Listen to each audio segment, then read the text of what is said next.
Huwag mong sasabihin wala kang halaga. Huwag mong sasabihin katulong ka lang. Di ka man napapansin ng lipunan, tandaan mo ito, nakikita ka ng Diyos.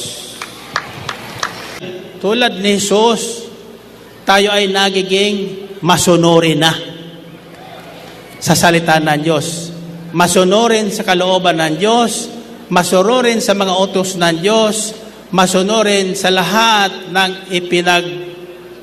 ipinasasabi ng Diyos.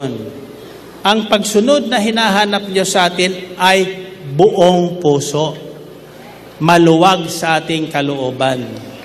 Masayang isinasagawa natin sapagkat iyon ang kalooban ng Diyos. Life and death is at the tip of your tongue. Buhay at kamatayan nasa bibig ng tao na kasalalay.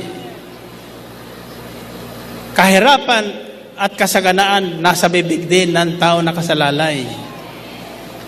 Karamdaman at kagalingan nasa bibig ng tao na kasalalay. Kung anong isipin nyo, siyang magiging bukang bibig ninyo.